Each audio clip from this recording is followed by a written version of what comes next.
Hello guys, how are you doing? This is your boy Brian coming back to this brand new video. As you know, it's always a pleasure for me to be able to make these videos for you guys, and I'll talk about the things that we care about, whether it's movies, MMA or football. And on today's video, I wanted guys to talk to you about one of my favorite movies ever made and one of my favorite comic book movie ever made, that is Man of Steel. Now, Man of Steel came out in 2013, directed by Zack Snyder, written by David S. Goyer, and I believe that Christopher Nolan had a say in the script and produced that movie. So when the movie came out in 2013, it was made with mixed mixed reviews from both the critics and the fans. But for me, it's always been a love story. I love that movie from the very first time I watched it in theater. I remember I was back then in India, in Hyderabad. That's where I watched that movie in the big screen. Loved it ever since. And I would say this is a movie that every time I watch it, I appreciate it more. Now, I wanted to talk to you about, guys, why I love this movie, why I care about it. And I thought a good way for me to do so, it would be to do so by going through some of the scenes that I really care about in this movie, right? So I'll talk about certain scenes. I've selected 11 to 12 scenes that I'm going to be talking about. Hopefully it's going to be very short descriptions of the scenes and tell you why I love these scenes, and then move on to the next, and hopefully the video is not going to be too long, right? So first scene I want to talk about is the opening scene in Krypton. The reason I love that scene is, first of all, like the way they depict Krypton in that scene is just beautiful. The depiction of Krypton, the creatures in Krypton, the architectures in Krypton, the technology of Krypton, the politics, and as we are introduced to the World Council, as we are introduced to Jor-El, as we are introduced to General Zod, is just beautiful. Like, so the introduction of Krypton is a real character in this movie. Krypton has never been introduced in this way in any depiction of Superman before it and even after it. Love the depiction of Krypton, love the ships, love the technology, love the creatures in Krypton, love like the whole design of Krypton is just amazing. And when you get into the politics, you understand why Krypton is in the blink of destruction. In the beginning of that movie, you understand that the politics is what led to that. You understand why the motivation behind Jor-El's choice to, give a chance to new Krypton, because the old Krypton is already gone. You understand General Zod, frustration, and you understand why he is trying to overturn the council in that movie. And the difference between General Zod and Jor-El is very clear. There are different of opinion as character. I really love that one. And also the heartwarming moment where Lara and Jor-El have to let go of Kal-El, and that scene is just beautiful, as Lara is hesitant to let go of her son, and Jor-El is trying to tell her that there amongst the stars is going to have a chance, right? So it's just a very beautiful scene. I love the Krypton scene, the introduction of General Zod. You understand the threat that General Zod is going to be in this movie, as he stares at Lara in the sentencing to the Phantom Zone and tells her, "You believe your son is safe? I'm going to find him, right? And as he screams from his guts, like, I will find him." So I love that scene. I love the Krypton scene for those reasons. And guys, in the end, when Krypton is exploding, you look at that scene where you have Lara standing there, and as the fire is coming toward her, you give me as a painting, I would say thank you and I love you for the rest of my life. I just love that scene. So beautiful scene. in a beautiful movie. I'll give that scene a 9 out of 10. I was going to give it a 10, but there is just that small thing where, Jor-El manhandles General Zod that never sit well with me from the very first time to now. I still don't understand why they had to make him manhandle Zod in that way. So, because like, remember, General Zod is a trained military, he was born to be a military, right? So being manhandled that way by Jor-El was not really convincing to me, and maybe that's why I'm just going to give that scene a 9 out of 10. The next thing I'm going to talk about is we get on Earth, and the scene where Clark Kent saves those people from the fire in the middle of the ocean.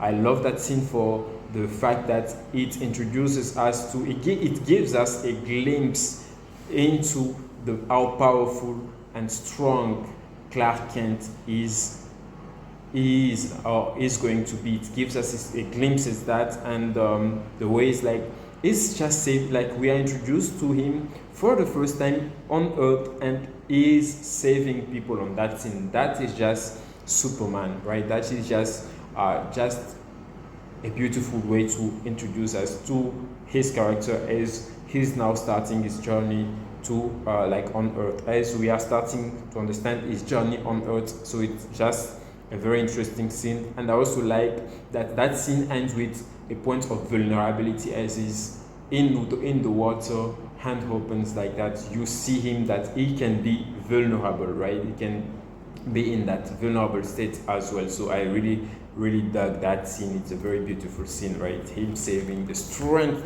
the core strength of Superman. We get a glimpse of it in that scene, and it's just great. And also, like, let me not forget to mention the fact that scene starts in a way like how do I say it, like as in theater, right? So in the beginning he's saved by a human, right?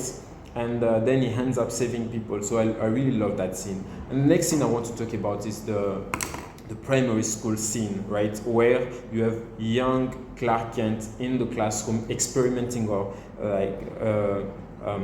feeling his power for the first time, the fear in his eyes as he's seeing people differently, the voices that he's hearing in his head, and he's so scared that he runs from the classroom to the corridor and goes and hides in a home that I'm just going to call a closet.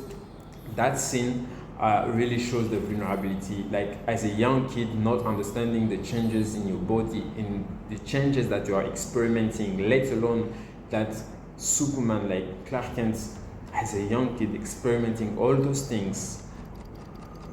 That is very well portrayed by the young actor. And then we have Martha Kent coming in school, running toward his son, and then try to talk to him through the door, right, asking him what's wrong. And then the kid says, Clark Kent says that I'm scared, ma'am, the world is too big. And then as she speaks to him, right, she knows the right thing to say. She says, pretend it's an island out in the ocean, right?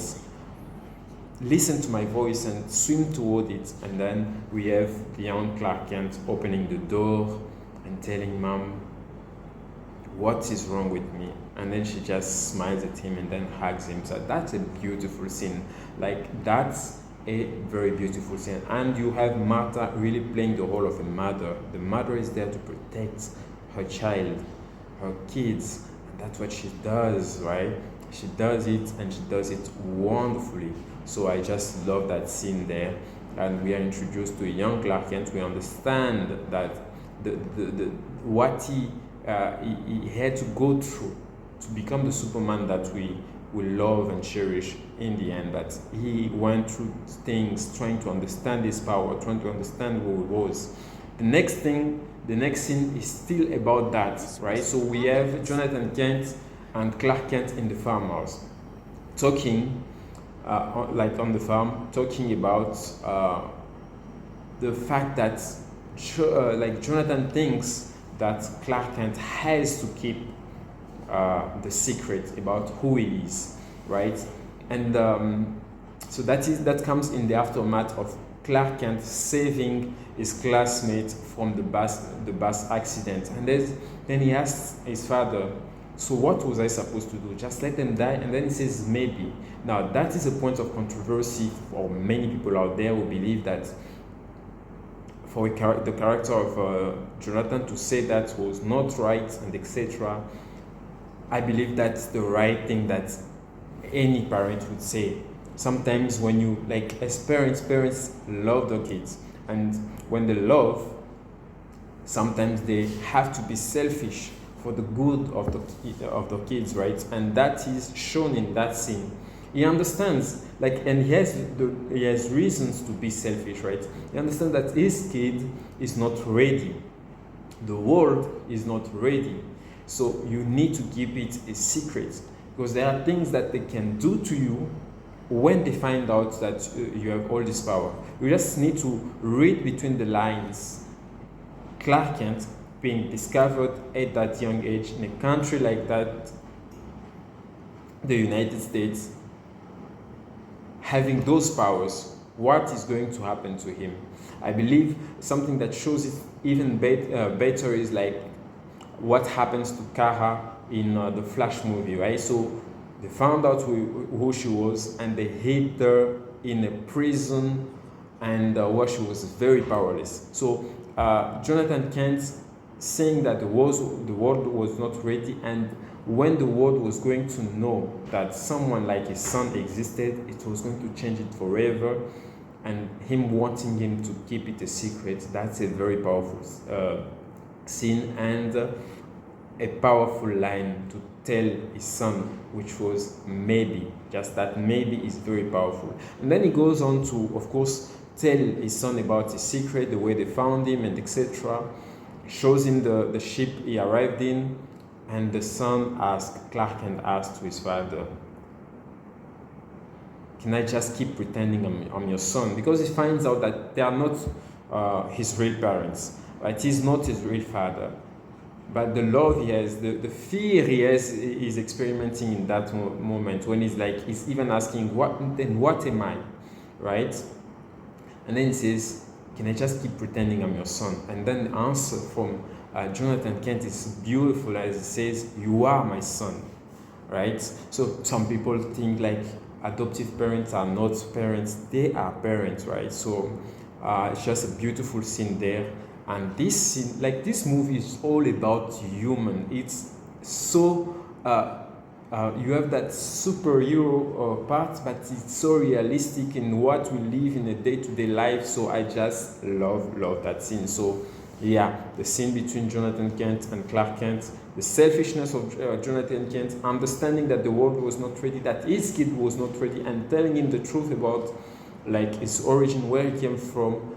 I freaking love that scene. So the next scene I'm going to talk about is a follow-up to that scene. So we have the cemetery scene between Lois Lane and Clark Kent. So that scene I also really care about and love for so many reasons. Because now, it's Clark Kent in the place of his father, telling Lois why she needs to keep it a secret, why she needs to keep his secret, right? And then as he's explaining that to Lois Lane, we go on to the scene where Jonathan Kent makes the ultimate sacrifice. The ultimate sacrifice in him giving his life in order to save his son's secret from being known, from being discovered. And again, this is a scene that is very controversial to many people out there who don't, who have a different point of view, who would think that it was foolish, it was a stupid choice. I love that scene for the reason that I love the previous scene. His son was not ready. The world was not ready. Even that scene alone, you understand why he had to make that sacrifice. The conversation, the scene starts with the argument between Jonathan Kent and Clark Kent. And in that argument, you can feel and understand that Clark Kent is not mature enough. He is still that arrogant teenager. And him unveiling his power in that moment, the world reacting to him in that moment, like it just felt wrong for for Jonathan. His kid was not ready, and for me, I could see that Clark Kent was not mature enough and was not ready. Therefore, the world was not ready either. So he had to make that sacrifice. I understood that sacrifice, and that sacrifice was the moment where Clark had to start understanding like his place in this world, right? Because like he saw his father die, and that's what he's telling Lois in that scene. Now that scene, I love it, not as much like the cemetery scene, not as much the other scene that I've spoken about already, because like maybe for me, I felt like the character of Lois Lane was not really developed, or I didn't really care much about her character as much as I cared about all the other supporting characters. But overall, she was a serviceable character. That scene did what it had to do, and I love that scene. Really, really love that scene. Not as much as the first scenes, but really love it still. Right. The next scene I'm going to talk about is the scene between Kal-El and Jor-El in the ship, as he's explaining to his son where he came from, what is Krypton, the politics of Krypton, and what led to the destruction of Krypton, what led to them having to let him go so far away, and finally explaining to Kal-El his power, the power that he gets from the yellow sun. And as he's explaining that, as he shows him the suit, explains him the symbol of the house of hell, the S that means hope, and the first flying scene, right? As he's jumping, trying to fly, falling, and we hear the voice of Jor-El talking to him. I love that scene, and in the end, when he's finally flying, and when as you can see the smile in his face, and Superman flying, I mean, that was the best flying scene I've ever seen from a Superman movie, TV series, etc. before that. So that was a very awesome scene. I freaking love that scene. All right. Next thing I want to talk about is when Clark Kent goes back to the farm to meet his mother and tell her that he had learned about his origins. Right, he knows where he comes from, and what I love about that scene is the vulnerability of Martha Kent as a mother. She's afraid that she's going to lose her son now that he knows where he's from, right? And she expresses it, and the way she's like, she says it like, you understand that like many like. Adoptive parents go through that, right? You adopt a kid, you raise him as your own. He's your kid now. You love him so much, and then there is certain points in the life of that kid, the birth parents comes along and they want to reconnect with that kid. So you love your son, you love your kid, you want the best for her or for him, but then you still have that fear that with the other parent coming along, you might lose your place, right? So that fear, the way she expresses it, and I just love it. I just love that scene, the vulnerability, the love between mother and son. I really love it. Next thing I wanted to talk about is the scene where the aliens like General Zod and all the Kryptonians comes on Earth for the first time and try to communicate with Earth. The traits that General Zod comes with, right? When he's talking about like there is one of us amongst you, it will look like you, but he's not one of you, and you have 24 hours to give him back to us. And I love that scene because you feel the traits.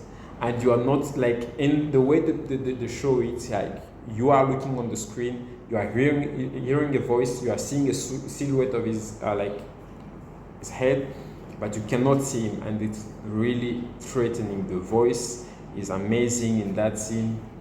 The music and the tone of that scene is just perfect. So I love that scene. Next scene I want to talk about after that scene is, of course, the scene in the fight scene in Kansas, right, in the farm.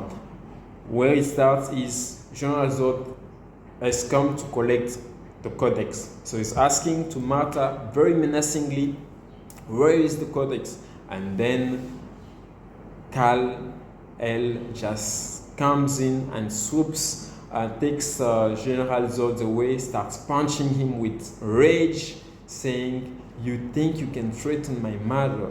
That is a beautiful scene to begin with.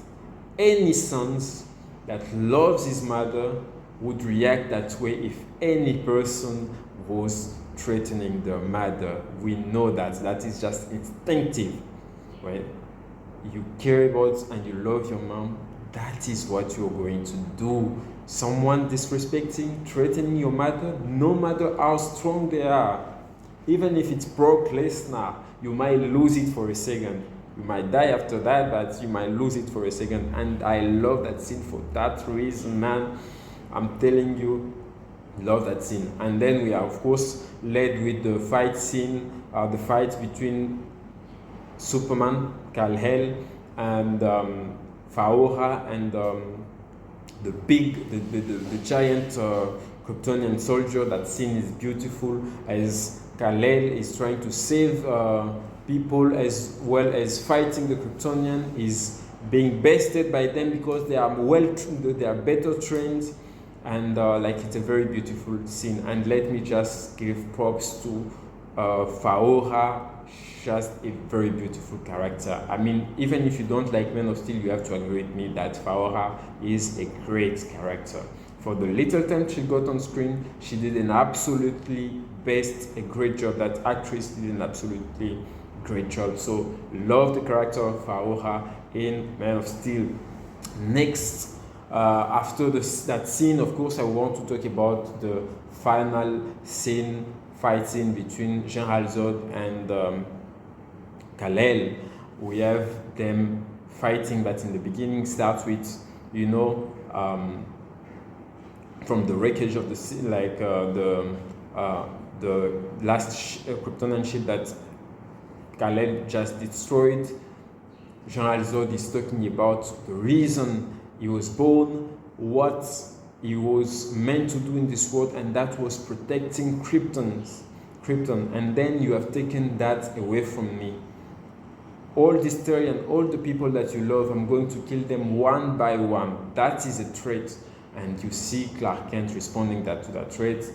The battle between the two, one of the best battle in any superhero movie. Like when you see powerful people fighting in that way, and that was a great way to depict Superman fighting with Zod. That is a great fighting scene between the two of them, and I really love that scene. I spoke in the beginning the reason why I gave the Kryptonian scene 9 out of 10. I said it wasn't believable the way Jor-El handled General Zod. Now the way Kal-El was able to defeat General Zod was very much believable, because as they are fighting, you are seeing that General Zod is still trying to adapt to the condition of Earth. He's still trying to understand his power, while Clark Kent has had some time to understand his power better. He has had his life to understand certain facts about his power. So that's what gives him the ultimate advantage in that fight. And in the end, him killing General Zod, I believe, was well depicted. I mean, for other reasons, if it wasn't depicted the way it was depicted, maybe I would have been against it like other people, but the way it was depicted in that scene, set, and the aftermath of it, I love that scene, right? As he's trying to neutralize General Zod, but General Zod still threatening those people in front. He is about to, beam, laser beam with his eyes, and Superman had no choice in that moment. What was he supposed to do? Just knock out Zod as if it's that easy. So he had to kill him, and in that savage way. Yes, it's savage the way he kills him, but he had no choice, and he expresses that he had no choice in that moment with that scream, that agonizing scream, like he had to take a life. And from that scream, you understand that in future installments, if there ever was any, I'm sure they would have addressed it as one of the reasons that Superman and Clark swore to never take a life again. So really love and cherish that scene. And Lois Lane just coming in after he just broke General Zod's neck, hugging him. That was a beautiful and warming way to react to it. I love that scene, care about that scene, the fight, everything, and the conclusion I love about that scene. Next thing I want to talk about is the Daily Planet scene. In the end, we are introduced to a Clark Kent that's just got the show in the Daily Planet, and he's introduced by Perry White to Lois Lane. Hello, this is Clark Kent. They smile, they look at each other, they smile, they know each other, but then Lois Lane says that line. That is a very beautiful line. Welcome to the planet. Welcome to Earth. Welcome to the Daily Planet. I love that scene. And then we have the music. Guys, I'm sorry. Say whatever you want. I love the Man of Steel soundtrack, the soundtrack and the music better than I love the original, like Christopher Reeves music. I love the music from Hans Zimmer better than I love the John Williams music. So I'm sorry, that's just a fact. I love the Man of Steel. I believe, like I remember that when I used to be more regular in the gym, I just put on the Man of Steel music and then just start working out. That's my music. I love it. So yeah, those are some of the scenes that I selected. Now, best scenes that made me care about the movie, just mention them. I will just also have to I will be remiss if I don't mention one scene that I don't really love in that movie. One scene that I believe for me was a little bit a turn off. That is the bar scene, right? The way the bar scene ends with Clark Kent like demolishing that man's trunk. Even if he deserved it, I don't think that a way Superman, the way I know Superman from the comics and all, would have reacted, like destroying. I mean, even if it's like, maybe it's selfish of me because I don't see my Superman doing that, destroying that truck. The guy might be, maybe I'm overthinking it. I mean, the guy is a jerk, but maybe he has kids that he has to take care of, and you destroy that, and the jerk that he is will become an even bigger jerk by being a bigger alcoholic, or So I think that scene did not sit well with me. The scene where he destroys the truck and turns that's not the scene that would identify with Superman in so many ways. So I really love Man of Steel. That is a movie that introduces us to the character of Kal-El and Clark Kent and their journey to becoming Superman. And this is a very great movie. Great characters around. Jor-El, played by Russell Crowe. Zod, played by Michael Shannon. And I cannot praise this movie enough. It's one of my very favorite comic movie and movies, and I really love it. You guys let me know what you think about Man of Steel in the comments below. Like this video, subscribe to my channel, and if you like this, I'll make sure to come along and talk about other movies that I really care about and love. Thank you for watching me on my very first ever 30-minute video on YouTube. I will see you in the next one. Thanks and bye bye.